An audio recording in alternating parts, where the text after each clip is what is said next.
देश में कोरोना के एक दिन में अब तक के सबसे ज्यादा मामले 24 घंटे में 5,242 नए केस और 157 मरीजों की मौत। 96,000 के पार हुई संक्रमितों की संख्या।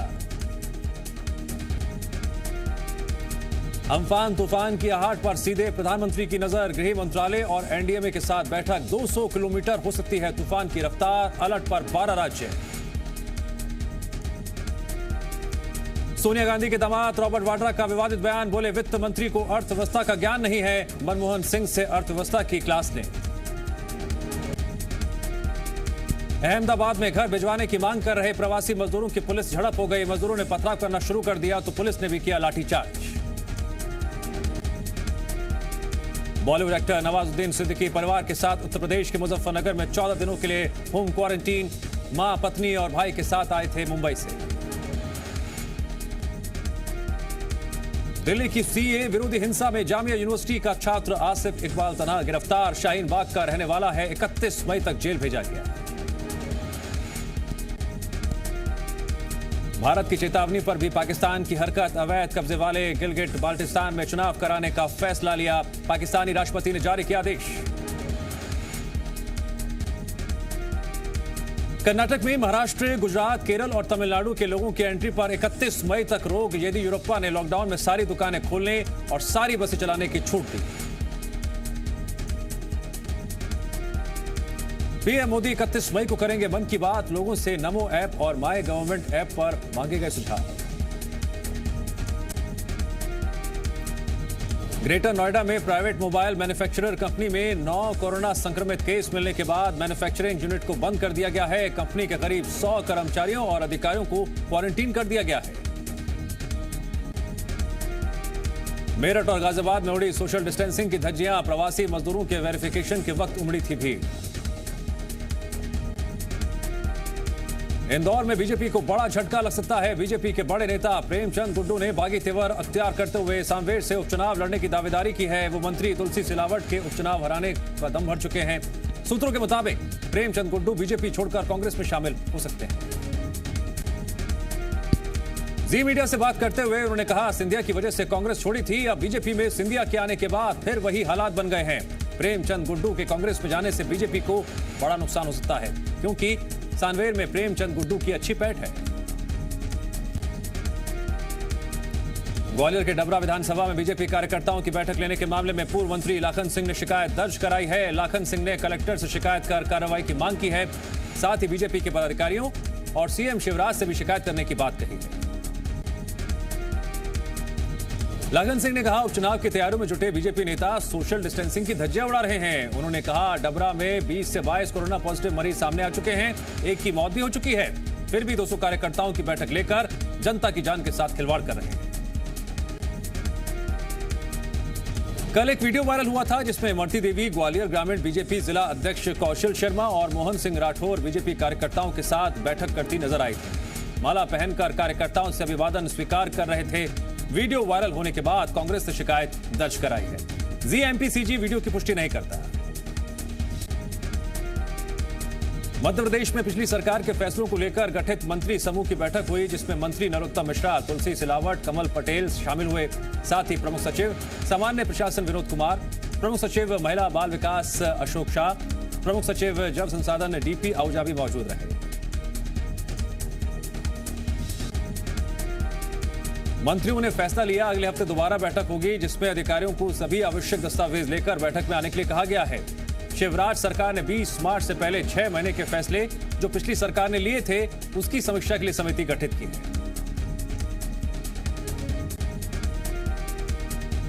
एमपी में कांग्रेस को बड़ा झटका लगा है। सांवेर विधानसभा क्षेत्र के कई कांग्रेसी नेताओं ने बीजेपी ज्वाइन कर ली है। भोपाल में मंत्री तुलसी सिलावट के साथ कांग्रेस नेता बीजेपी दफ्तर पहुंचे, जहां सीएम शिवराज सिंह चौहान, बीजेपी प्रदेश अध्यक्ष वीडी शर्मा ने इन लोगों को पार्टी की सदस्यता दिलाई। बीजेपी ज्वाइन करने वालों में भारत सिंह चौहान, दिलीप चौधरी, हुकुम सिंह साकला समेत कई नेता शामिल हैं। वीडी शर्मा ने तुलसी सिलावट से कहा, आपसे गुजारिश है सांवेर को कांग्रेस मुक्त करें। मंत्री तुलसी सिलावट ने कहा, यह शुरुआत है, यह सिलसिला चलता रहेगा। कांग्रेस के बड़े बड़े नेता बीजेपी में आएंगे। मीडिया के सवाल पर उन्होंने कहा, इतने बड़े नाम बीजेपी में शामिल होंगे कि आप सोच भी नहीं सकते हैं। भारत सिंह चौहान, दिलीप चौधरी, हुकुम सिंह सांकला, नागजी राम ठाकुर, हुकुम सिंह पटेल, ओम सेठ ने कांग्रेस छोड़कर बीजेपी की सदस्यता ली।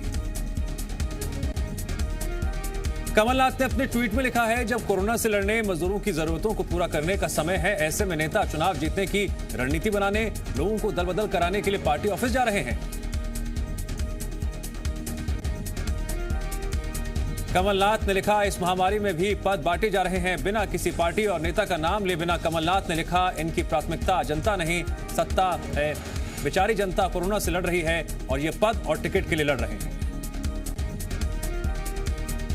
सामवेर के कांग्रेस नेताओं के बीजेपी में शामिल होने के बाद अब जुबानी जंग भी तेज हो गई है। पीसी शर्मा ने कहा, जब देश की जनता लॉकडाउन का पालन करते हुए घरों में बंद है, ऐसे में नेता एक पार्टी छोड़कर दूसरी पार्टी में शामिल हो रहे हैं। बीजेपी के प्रदेश अध्यक्ष वीडी शर्मा ने कहा, सिर्फ 6 नेताओं को सदस्यता दिलाई गई है, जिसमें सोशल डिस्टेंसिंग का पूरा ध्यान रखा गया है। सीएम शिवराज सिंह चौहान आज रात 8 बजे प्रदेश की जनता से संवाद करेंगे। सीएम लॉकडाउन 4 को लेकर बात कर सकते हैं। आज पूर्व केंद्रीय मंत्री अनिल माधव दवे की पुण्यतिथि है। भोपाल में सीएम शिवराज सिंह चौहान ने पौधारोपण किया और अनिल माधव दवे को श्रद्धांजलि दी। सीएम शिवराज सिंह चौहान ने अनिल दवे को याद भी किया। उन्होंने कहा, उनकी प्रेरणा से मैंने नर्मदा यात्रा की थी। उन्होंने पर्यावरण बचाने के लिए कई कदम उठाए थे। एमपी के सीएम शिवराज सिंह चौहान ने पश्चिम बंगाल की मुख्यमंत्री ममता बनर्जी को पत्र लिखा है। पत्र के जरिए शिवराज सिंह चौहान ने इंदौर में फंसे पश्चिम बंगाल के लोगों को वापस बुलाने के लिए कहा है। उन्होंने लिखा, इंदौर में फंसे पश्चिम बंगाल के भाई बहनों के लिए ममता सरकार स्पेशल ट्रेन भेजेगी। शिवराज सिंह चौहान ने लिखा, इंदौर में फंसे लोगों के लिए स्पेशल ट्रेन के लिए आप केंद्र सरकार से मांग करें, क्योंकि ये मजदूर अपने घर जाना चाहते हैं, लेकिन ज्यादा दूरी और परिवहन के सरकारी साधन न होने के कारण प्रवासी मजदूर निजी वाहनों से पश्चिम बंगाल जा रहे हैं, लेकिन ये बेहद महंगा है, असुरक्षित भी। पूर्व मुख्यमंत्री अजीत जोगी का ताजा मेडिकल बुलेटिन जारी हुआ है, जिसके मुताबिक अजीत जोगी की हालत को लेकर शुभ संकेत मिले हैं। अजीत जोगी फिलहाल कोमा में हैं, उन्हें वेंटिलेटर के जरिए सांस दी जा रही है। डॉक्टर्स के मुताबिक अजीत जोगी के मस्तिष्क को लेकर शुभ संकेत मिले हैं। अजीत जोगी के डॉपलर स्कैन में मस्तिष्क में खून का प्रवाह होना पाया गया है। हालांकि डॉक्टर्स का अभी यह भी कहना है, उनकी हालत का आकलन कर पाना मुश्किल है। अजीत जोगी की हालत अब भी स्थिर है। एमपी की पूर्व सीएम और पूर्व केंद्रीय मंत्री उमा भारती ने ट्वीट कर सीएम शिवराज और सीएम जोगी से अपील की, मजदूरों का स्वागत शिवजी के अभिषेक के लिए गंगा जल लाने वाले कांवड़ियों की तरह किया जाए। उमा भारती ने लिखा, बस और ट्रक को रात 10 से सुबह 5 बजे एक जगह रोक दिया जाए, क्योंकि ड्राइवर लगातार थके होने के बाद भी गाड़ी चला रहे हैं और इसी कारण से आए दिन हादसे हो रहे हैं। छत्तीसगढ़ कांग्रेस के अध्यक्ष मोहन मरकाम ने संघ पर निशाना साधा है। उन्होंने कहा, जनसेवा का दम भरने वाले आरएसएस कार्यकर्ता कोरोना संकट काल में कहां हैं? संघ प्रमुख मोहन भागवत और दूसरे पदाधिकारियों को क्या यह नहीं दिख रहा? श्रमिक कैसे अपने घर पहुंचने की कोशिश कर रहे हैं? मोहन मरकाम ने कहा, हिंदुओं की रक्षा करने का दावा करने वाली संस्था संघ को क्या अब करोड़ों मजदूर नहीं दिख रहे हैं, जिसमें ज्यादातर हिंदू हैं? मोहन मरकाम ने कहा, सच ये है, हिंदुओं की भलाई का नारा बीजेपी को वोट दिलाने तक ही सीमित है। आज तक संघ ने किसी हिंदू का भला नहीं किया। कांकेर सांसद मोहन मंडावी पर नगरपालिका सीएमओ सौरभ तिवारी को सरेआम धमकाने का आरोप लगा है। बताया जा रहा है कि मांझापारा वार्ड में सीएमओ नाली से अवैध कब्जा हटवा रहे थे, ताकि बारिश में पानी सड़कों पर ना जमा हो। आरोप है, इसी बीच सांसद मोहन मंडावी मौके पर पहुंचे और सीएमओ को धमकाने लगे और ट्रांसफर करने की बात तक कही, लेकिन बाद में वो इस बात से मुकर गए। विधायक शिशुपाल शौरी ने कहा, नगर पालिका अच्छा काम कर रही है, इस तरह धमकी देना ठीक नहीं है। वहीं सीएमओ सौरभ तिवारी ने कहा, काम के दौरान धारा 144 का उल्लंघन हुआ है, जिसकी शिकायत एसपी से की जाएगी। इंदौर में औद्योगिक संगठन बिजली बिल से नाराज हैं। लॉकडाउन की वजह से फैक्ट्रियां बंद हैं, लेकिन बिजली का बिल पहले जितना ही आ रहा है, जिससे उद्योगपति नाराज हैं। अब औद्योगिक संगठनों ने ई धरना देने का फैसला लिया है। एआईएमपी से जुड़े करीब 5000 उद्योगपति बिजली बिल समेत कई मुद्दों को लेकर 21 मई को ऑनलाइन धरना देंगे। 1.5 घंटे के इस धरने में उद्योगपति हाथों में अपनी अपनी मांगों को लेकर शामिल होंगे। इसके लिए विशेष टेक्निकल टीम बनाई गई है। एआईएमपी के अध्यक्ष ने कहा, लॉकडाउन की वजह से 2 महीने से फैक्ट्रियां बंद हैं, कोई काम नहीं हो रहा। इसके बावजूद लाखों रुपए के बिजली के बिल जारी किए गए हैं। उनका यह भी कहना है, ऐसे में सरकार मदद नहीं करेगी, उद्योग चलाना मुश्किल हो जाएगा। लॉकडाउन में घर जाने की चाहत से सड़कों पर पैदल चल रहे मजदूरों की मदद के लिए भोपाल के कुछ युवा सामने आए। इन युवाओं ने भोपाल बाईपास पर जूते चप्पल के स्टॉल्स लगाए, जहां से मजदूरों को उनके नाप के जूते चप्पल पहनाए जा रहे हैं। युवाओं ने अपने अपने इलाकों के घरों में जाकर लोगों से बात की और स्थानीय लोगों से ऐसे जूते चप्पल इकट्ठे किए जो वो आमतौर पर इस्तेमाल नहीं करते। युवाओं की इस पहल से कई मजदूरों और बच्चों को जूते और चप्पल मिल पा रहे हैं। उज्जैन के साईनाथ कॉलोनी के रहवासी हर शाम को हनुमान चालीसा का सामूहिक पाठ करते हैं। सभी लोग शाम को अपने अपने घरों के बाहर खड़े होते हैं और हनुमान चालीसा का पाठ करते हैं। आसपास के इलाकों में रहने वाले लोग भी अब इनके साथ जुड़ने लगे हैं। हनुमान चालीसा के पाठ में सोशल डिस्टेंसिंग का पूरा ध्यान रखा जा रहा है। छत्तीसगढ़ में फिर से कोरोना संक्रमितों का आंकड़ा बढ़ गया है। प्रदेश में कोरोना के 16 नए मामले सामने आए हैं। इसी के साथ प्रदेश में कोरोना संक्रमितों का आंकड़ा 86 पर पहुंच गया है। इनमें से 59 मरीज अब तक ठीक भी हो चुके हैं, जबकि 27 मरीजों का इलाज जारी है। रायपुर एम्स के मुताबिक बालोद में 7, बलौदा बाजार में 6, कवर्धा में 2 और राजिम में 1 नए मरीज में कोरोना की पुष्टि हुई है।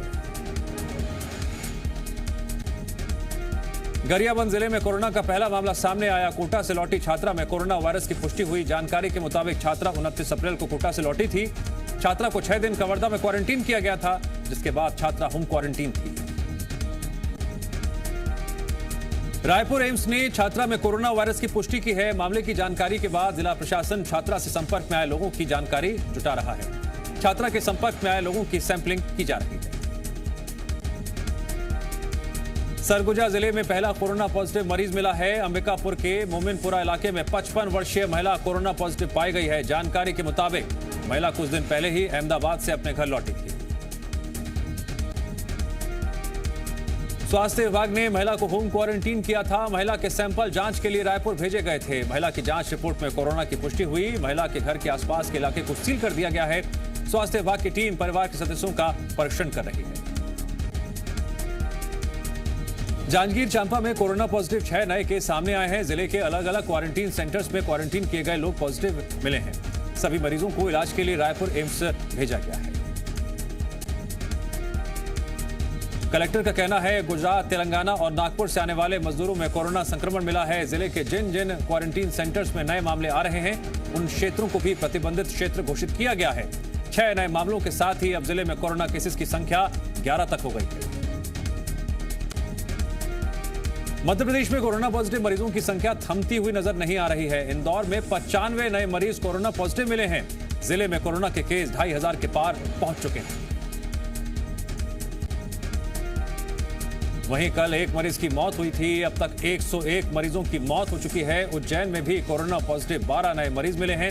जिले में अब तक 341 केस सामने आए हैं, जबकि अब तक 48 लोगों की यहां पर मौत हो चुकी है। लॉकडाउन 4 में लोगों को कई रियायतें दी गई हैं, तो वहीं देश में आर्थिक गतिविधियां शुरू करने को लेकर जोर दिया गया है। भोपाल रेड जोन में है, ऐसे में कई पाबंदियां जिले में लगाई गई हैं, तो कई रियायतें भी दी गई हैं।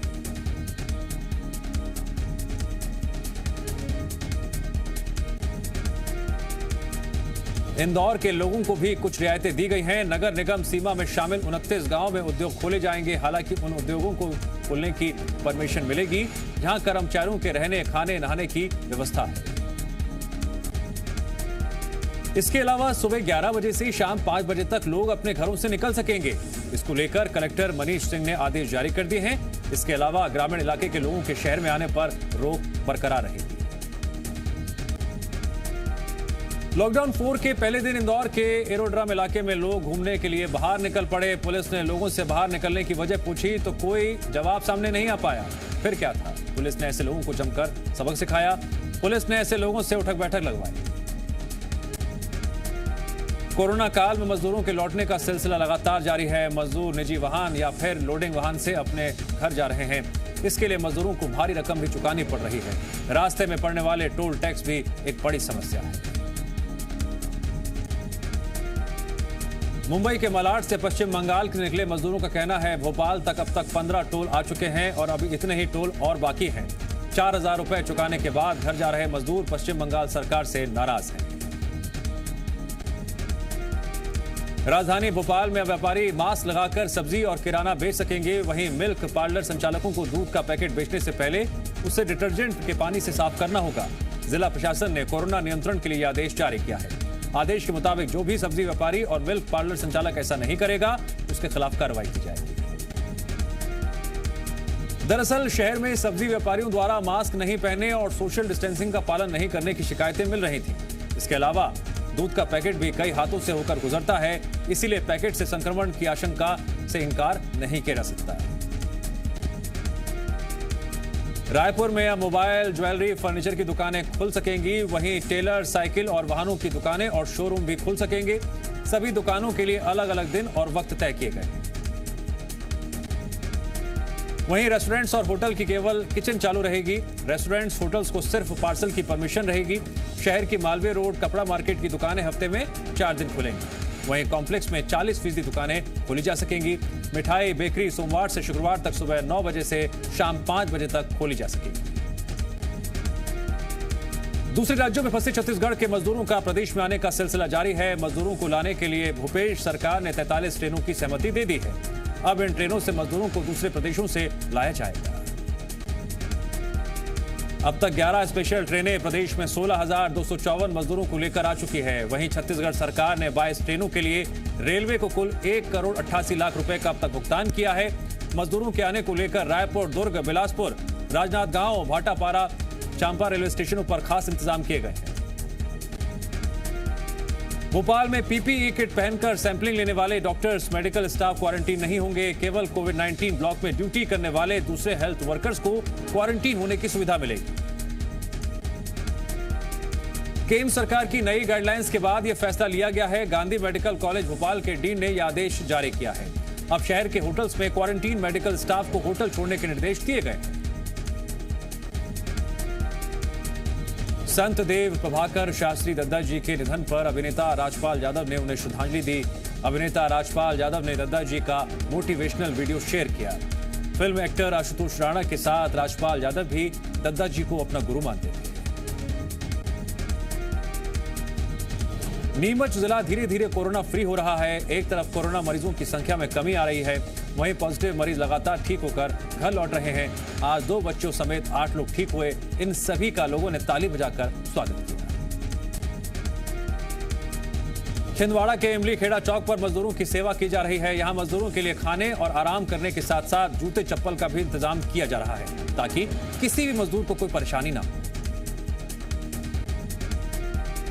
टीकमगढ़ के कृषि मंडी प्रबंधन ने बड़ी कार्रवाई करते हुए 250 क्विंटल गेहूं जब्त किए हैं। यह अनाज अवैध तरीके से चेन्नई ले जाए जा रहे थे। मामले में पुलिस ने अपनी जांच शुरू कर दी। अलीराजपुर में कोरोना के कहर के बीच एक झोला छाप डॉक्टर जो कि लोगों की जान से खिलवाड़ कर रहा था, उसके क्लिनिक पर छापा मारा गया। टीम ने बड़ी मात्रा में एलोपैथिक दवाइयां जब्त की। आरोप है निहार विश्वास नाम का यह शख्स 10वीं पास है और करीब 10 सालों के क्लिनिक चलाता आ रहा था। रतलाम में आज कोरोना के 3 मरीज ठीक होकर घर लौट गए, जिसमें एक युवक और 2 महिलाएं शामिल हैं। ठीक हुए 3 मरीजों का कलेक्टर रुचिका चौहान, एसपी गौरव तिवारी समेत अस्पताल स्टाफ ने तालियां बजाकर स्वागत किया। रतलाम में कोरोना के 28 में से 26 मरीज अब तक ठीक होकर घर लौट चुके हैं। जशपुर के पत्थल गांव में एक पति ने अपनी पत्नी की बेरहमी से हत्या कर दी। आरोपी पति को पुलिस ने गिरफ्तार कर लिया है। जानकारी के मुताबिक चरित्र पर शक होने की वजह से वारदात को अंजाम दिया गया। राजगढ़ की खिलचीपुर पुलिस ने 36 घंटे में तीसरे मर्डर का खुलासा कर दिया। रामबाबू तंवर की मर्डर मिस्ट्री में मां और पत्नी ही कातिल निकली। पुलिस के मुताबिक मृतक शराब का आदी था और आए दिन मारपीट करता था। ग्वालियर जिले के इंदरगंज इलाके में फैली भीषण आग की चपेट में आने से 3 मासूम बच्चों और 4 महिलाओं की मौत हो गई। जानकारी के मुताबिक आग पेंट की दुकान में लगी थी, जिसके बाद आग ने भीषण रूप ले लिया। आग ने दुकान के ऊपर बने घर और पास के घर को अपनी चपेट में ले लिया। अचानक से लगी आग की वजह से एक परिवार घर में ही फंस गया है। राहत बचाव का कार्य जारी है। दमकल की गाड़ियां आग बुझाने की कोशिश कर रही हैं। वहीं आग लगने के बाद इलाके के लोग दहशत में हैं।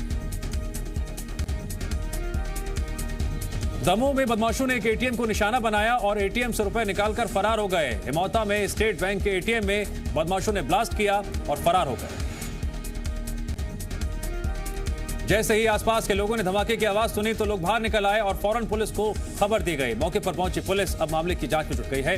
हालांकि बदमाश कितनी रकम लेकर गए हैं इसका अब तक खुलासा नहीं हो पाया है।